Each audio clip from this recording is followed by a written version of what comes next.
क्या प्यार को किसी शर्त या फिर वसीयत की ज़रूरत होती है, या फिर प्यार खुद ही एक शर्त है?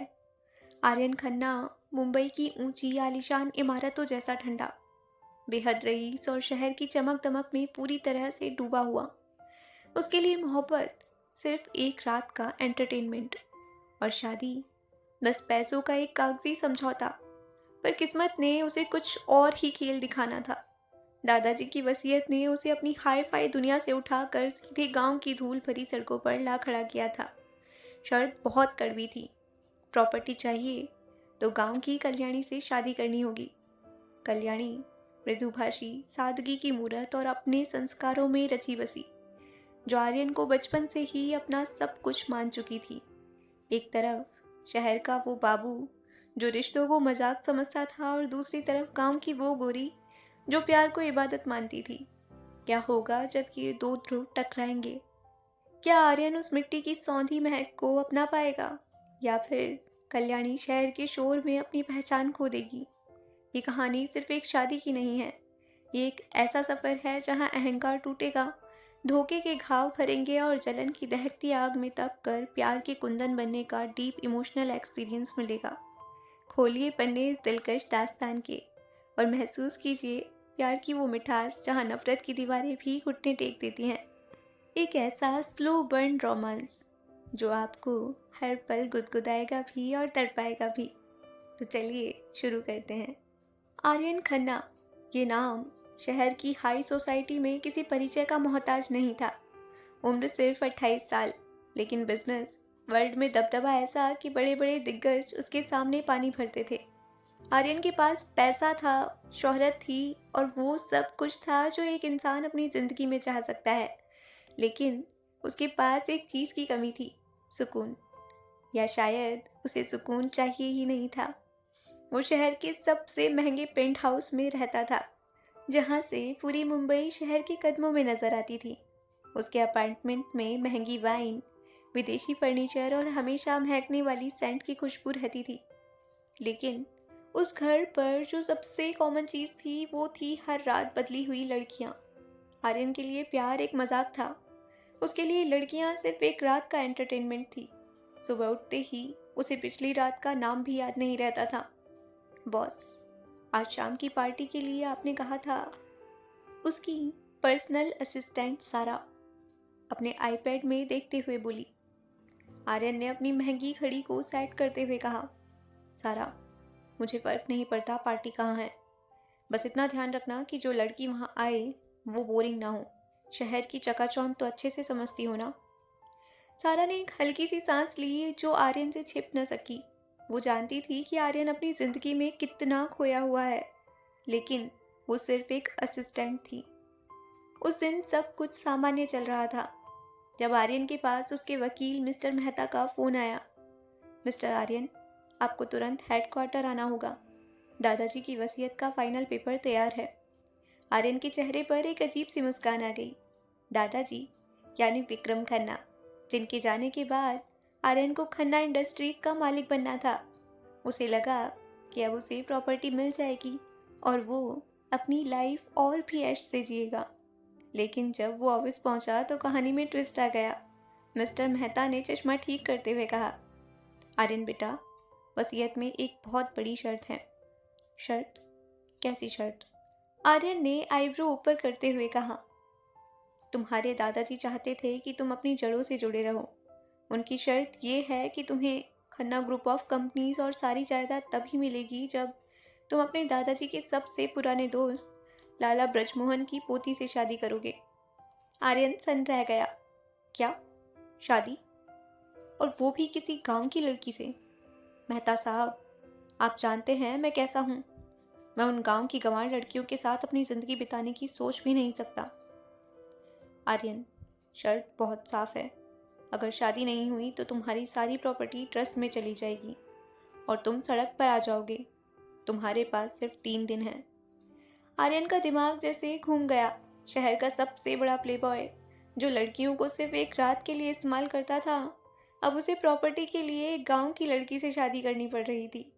उसने अपने बाल नोचते हुए कहा, गांव? गांव में तो टॉयलेट तक ठीक नहीं होते। ये सब दादाजी को मरने से पहले ही करना था क्या? उसे गुस्सा आ रहा था बहुत ज़्यादा, लेकिन पैसा पैसा उसे दुनिया की हर चीज़ दिला सकता था। ठीक है, आर्यन ने दांत पीसते हुए कहा, मैं शादी करूँगा, लेकिन उस लड़की को सिर्फ मेरे नाम की ज़रूरत होगी। वो गांव में ही रहेगी और मैं यहाँ। आर्यन को पता नहीं था कि यह फैसला उसकी ज़िंदगी को कैसे पूरी तरह से बदलने वाला था। एक ऐसी शादी जिसमें प्यार नहीं था, सम्मान नहीं था, सिर्फ एक डील थी। एक डील जो उसके आलीशान महल से गांव की मिट्टी तक ले जाने वाली थी। आर्यन की मर्सिडीज जब शहर की चिकनी सड़कों को छोड़कर गांव की पथरीली रास्तों पर आई तो उसकी घबराहट बढ़ गई। बाहर का नज़ारा शहर की गगनचुंबी इमारतों से बिल्कुल उलट था। हरे भरे खेत, मिट्टी के घर और कहीं कहीं घूमते हुए जानवर। सारा, ये किस जगह आ गए हैं हम? यहाँ तो नेटवर्क भी नहीं आ रहा है। आर्यन ने गुस्से में फ़ोन को सीट पर फेंकते हुए कहा। सारा, जो ड्राइविंग सीट पर थी, उसने मुस्कुराते हुए कहा, बॉस, ये लाला ब्रजमोहन जी का गांव है। शांति है यहाँ, अच्छा लगेगा आपको। शांति? मुझे शांति नहीं, शोर शराबा पसंद है। और ये धूल, मेरे इतने महंगे जूते, क्या हाल हो गया है इनका? आर्यन बड़बड़ाया। उसकी आंखों में गांव के प्रति नफरत साफ झलक रही थी। उसके लिए ये जगह किसी नर्क से कम नहीं थी। उसे बस लड़की कल्याणी, उससे शादी करनी थी और वापस भागना था। गाड़ी एक बड़े से हवेली नुमा घर के सामने रुकी। लाला ब्रजमोहन खुद अपने पोते पोतियों और परिवार के साथ मेहमानों के स्वागत के लिए खड़े थे। आइए आइए आर्यन बेटा, लालाजी ने गर्मजोशी से गले लगाया। आर्यन ने औपचारिकता के लिए मुस्कान बिखेरी, लेकिन उसके मन में सिर्फ घृणा थी। तभी उसकी नज़र कल्याणी पर पड़ी। वो घर के आंगन में तुलसी के पौधों को पानी दे रही थी। सादी सी साड़ी, चेहरे पर हल्का सा घूंघट और सादगी से भरी हुई। वो शहर की लड़कियों की तरह भारी मेकअप या फिर फैंसी कपड़ों में नहीं थी। आर्यन ने उसे देखकर एक गहरी सांस ली। तो ये है वो गांव की गोरी, उसने मन ही मन सोचा। बिल्कुल ही गंवार लग रही है। शादी की रस्में बहुत तेजी से शुरू हो गई। परिवार का ड्रामा, ढोलक की धाप और गांव की औरतों के गाने, आर्यन के लिए सब कुछ किसी टॉर्चर से कम नहीं था। उसे लग रहा था कि वो कोई सर्कस देख रहा है। कल्याणी, जो बचपन से ही आर्यन को अपना पति मान बैठी थी, वो बहुत खुश थी।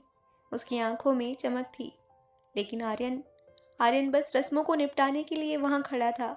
जब मंडप में 7 फेरे लेने की बारी आई तो आर्यन ने कल्याणी की तरफ देखा भी नहीं। कल्याणी ने धीरे से कहा, आप ठीक तो हैं? बहुत लंबा सफ़र रहा होगा, थक गए होंगे। आर्यन ने भी रूखेपन से जवाब दिया, बस रस्में पूरी करो। कल्याणी का दिल बैठ गया। उसने तो सपने देखे थे कि उसका पति उसे प्यार करेगा, लेकिन आर्यन का बर्ताव तो बिल्कुल पत्थर जैसा था।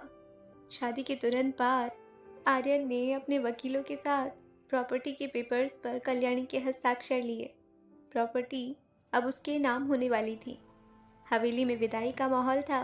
सब रो रहे थे, लेकिन आर्यन के चेहरे पर सिर्फ जल्दबाजी थी। लाला जी, हमें अभी शहर के लिए निकलना होगा, बहुत ज़रूरी मीटिंग है। आर्यन ने बहाना बनाया। लाला जी ने उदास होकर कहा, लेकिन बेटा, कल्याणी, उसकी विदाई तो अच्छे से होनी थी, कम से कम एक दिन तो रुको। माफ़ी चाहता हूँ, पर काम बहुत ज़रूरी है। आर्यन ने कल्याणी की तरफ देखे बिना कहा। कल्याणी चुपचाप खड़ी थी। उसकी आंखों में आंसू थे। वो जानती थी कि उसे शहर जाना है, लेकिन आर्यन ने उसे मौका ही नहीं दिया। कल्याणी बेटा, अपना ख्याल रखना। लालाजी ने उसे गले से लगाया। जब आर्यन गाड़ी में बैठने लगा तो उसने कल्याणी को पीछे खड़े देखा। सारा, कल्याणी को बोलो कि अभी उसे गांव में ही रहना होगा, शहर का माहौल उसके लिए नहीं है। आर्यन ने सारा को आदेश दिया। कल्याणी ये सुनकर सन्न रह गई। वो तो अपना घर, अपना गांव, सब कुछ छोड़कर अपने पति के साथ जाने को तैयार थी। लेकिन आर्यन जी, मैं कहाँ जाऊंगी? कल्याणी ने धीमी सी आवाज़ में पूछा। जहाँ हो वहीं रहो। आर्यन ने गाड़ी का शीशा बंद कर दिया। गाड़ी चल पड़ी और कल्याणी अपनी पूरी जिंदगी, अपने सपने और अपने प्यार को उस धूल भरी सड़क पर जाते हुए देख रही थी। उसका पति उसको छोड़कर जा रहा था, लेकिन वो उसे अपना पति मान चुकी थी। आर्यन ने अपनी शर्तें पूरी की, लेकिन उसने एक बहुत बड़ी गलती कर दी थी। उसने एक ऐसी लड़की को ठुकराया था जो उसके लिए अपनी जान भी दे सकती थी। गांव की हवेली में सन्नाटा पसर रहा था। शादी की खुशियां जैसे अचानक ही काफिर हो गई थी। कल्याणी अपने कमरे में बैठी खिड़की से बाहर उस धूल भरी सड़क को देख रही थी, जहां से आर्यन की गाड़ी गुजरी थी। उसके हाथ में वो लाल जोड़ा था जो उसने आर्यन के नाम से पहना था। दीदी, आर्यन जीजा जी इतनी जल्दी क्यों चले गए? उसकी छोटी बहन रिया ने उसके पास बैठकर पूछा। कल्याणी ने अपने आंसू पोंछते हुए एक फीकी सी मुस्कान दी। काम होगा रिया, शहर के लोग बहुत व्यस्त होते हैं। लेकिन दिल को ये बहाना समझ नहीं आ रहा था। वो तो अपना सब कुछ, अपना गांव, अपना बचपन की यादें, सब कुछ छोड़कर आर्यन के साथ जाने को तैयार थी। उसे लगा था कि शहर जाकर वो आर्यन की दुनिया का हिस्सा बन जाएगी, लेकिन आर्यन ने उसे एक झटके में गांव में ही छोड़ दिया। उधर शहर की रफ्तार में आर्यन की जिंदगी फिर से अपनी पुरानी डरे पर लौट आई थी। प्रॉपर्टी हाथ में आते ही उसके चेहरे पर एक अजीब सा सुकून था, लेकिन उसकी आत्मा अभी भी खाली थी। उस रात आर्यन के पेंट हाउस में फिर से एक बड़ी पार्टी थी। संगीत की तेज आवाज़, जाम छलकाते लोग और महकती हुई लड़कियां। बॉस, आज तो आप बहुत खुश लग रहे हैं, सारा ने वाइन का ग्लास थमाते हुए कहा। आर्यन ने हंसते हुए कहा, बिल्कुल सारा, जो चाहिए था मिल गया। अब कोई शर्त नहीं, कोई बंधन नहीं। उसने अपनी बाहों में एक शहर की लड़की को जकड़ रखा था। पार्टी के बीच में वो लड़की आर्यन से धीरे से बोली, आर्यन, सुना है तुम शादीशुदा हो? गांव में कोई लड़की है? आर्यन ने एक ठहाका लगाया। शादी? हाँ, बस एक कागज़ का टुकड़ा है। मेरे लिए वो लड़की कोई मायने नहीं रखती। शहर की लड़कियां ही असली बात होती हैं। ये सुनकर उस लड़की ने आर्यन को और भी ज़्यादा करीब खींच लिया। आर्यन को लग रहा था कि वो अपनी ज़िंदगी जी रहा है। उसे नहीं पता था कि उसकी इस खुशी के पीछे उसके परिवार का ड्रामा चल रहा है।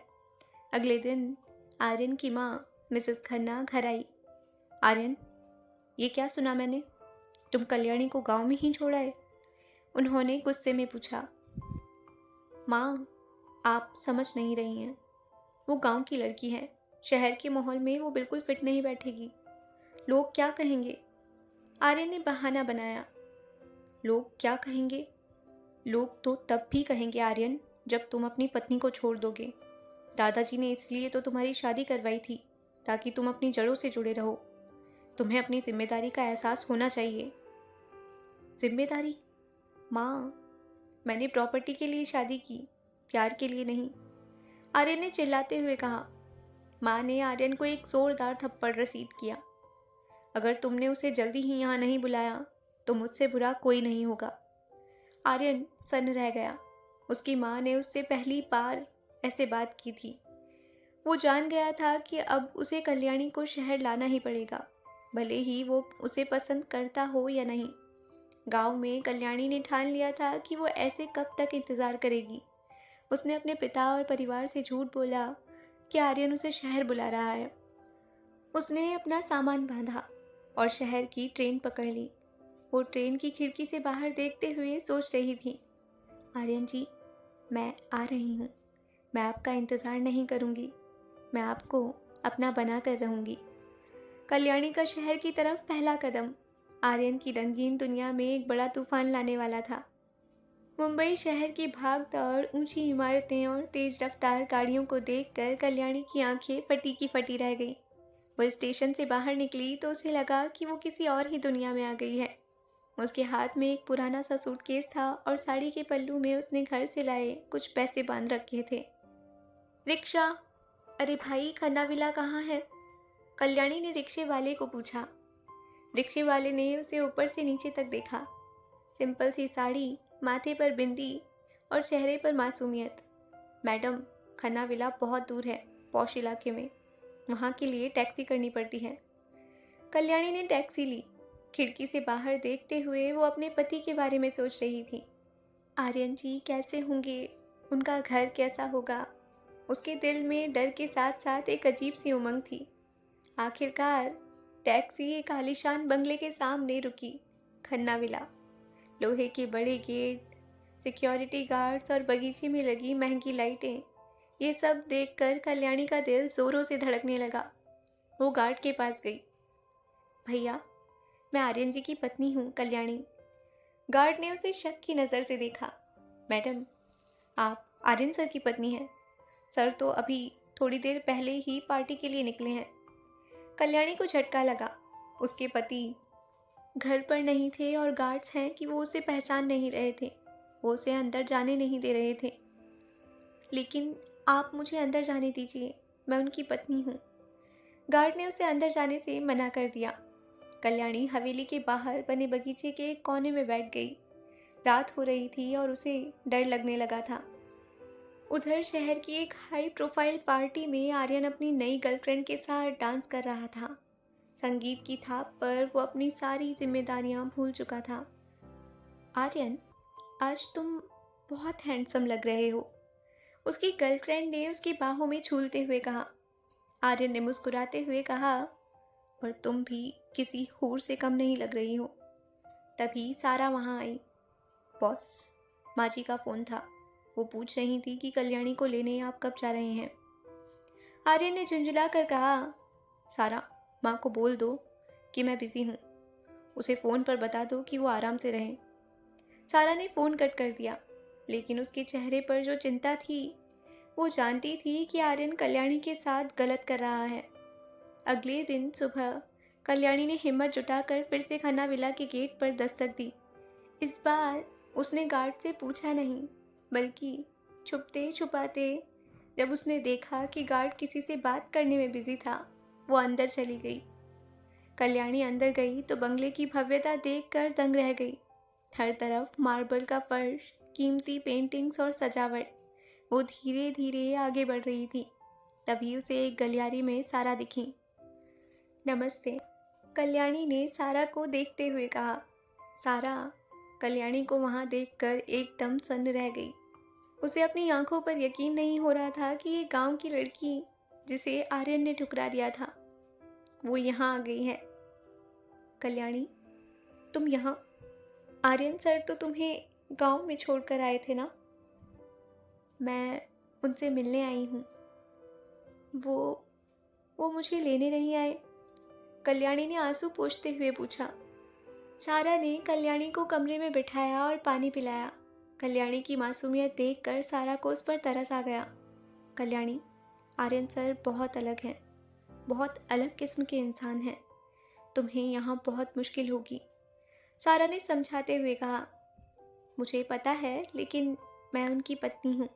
मैं उन्हें अपना बना कर रहूँगी, कल्याणी ने भी दृढ़ता से कहा। आर्यन रात भर की पार्टी के बाद अपने कमरे में सो रहा था। उसे तो अंदाज़ा भी नहीं था कि कल्याणी उसके ही घर की दहलीज पर खड़ी होगी। सारा कल्याणी को लेकर धीरे धीरे आर्यन के कमरे की तरफ बढ़ी। कल्याणी, तुम्हें खुद को मजबूत बनाना होगा। आर्यन सर आसानी से नहीं मानेंगे। कल्याणी ने बस सर हिला दिया। उसका गला डर और उम्मीद के मारे सूख रहा था। जैसे ही सारा ने कमरे का दरवाज़ा खोला, कल्याणी की नज़र अंदर के नज़ारे पर पड़ी और उसका दिल जैसे सीने में ही टूटकर बिखर गया। कमरे में बिखरे हुए कपड़े, खाली वाइन की बोतलें और पलंग पर आर्यन किसी और लड़की के साथ गहरी नींद में सोया हुआ था। कल्याणी के मुंह से एक सिसकी भी नहीं निकली। वो बस पत्थर की मूरत की तरह वहीं खड़ी रह गई। उसने जिस पति को देवता माना था, उसके लिए उसने अपना घर छोड़ा था, वो आज किसी और के आगोश में था। सारा ने जल्दी से दरवाज़ा बंद कर दिया। कल्याणी, मुझे माफ़ करना, मुझे नहीं पता था कि वो अभी तक। कल्याणी की आंखों से आंसू बहने लगे, लेकिन उसके चेहरे पर एक अजीब सा खालीपन आ गया था। सारा जी, क्या वो हमेशा ऐसे ही रहते हैं? सारा ने नीचे देखते हुए कहा। हाँ कल्याणी, आर्यन सर प्यार में यकीन नहीं रखते। उनके लिए लड़कियां सिर्फ। वो बात पूरी भी नहीं कर पाई थी। कल्याणी ने अपने आंसू पोंछे और गहरी सांस ली। समझ गई, अब मैं समझी कि उन्होंने मुझे गांव में क्यों छोड़ा था। वो बिना एक शब्द कहे वहां से नीचे आ गई। कल्याणी, जिसके हाथों में अभी भी मेहंदी की हल्की लाली बाकी थी, आज उस घर की दहलीज पर खड़ी थी जिसे उसने अपना घर माना था। लेकिन उस विला के अंदर का मंजर उसके सारे सपनों को मलबे की तरह बिखेर चुका था। क्या ये सब कुछ देखकर कल्याणी टूट जाएगी? क्या वो अपने गांव वापस लौट जाएगी, या फिर वो अपने पति को पाने के लिए कुछ ऐसा करेगी जो शायद उसने भी कभी अपने सपने में नहीं सोचा होगा? क्या होगा आगे? क्या आर्यन बदल पाएगा? जानने के लिए बने रहिए हमारे साथ। मिलते हैं अगले भाग में जल्दी ही।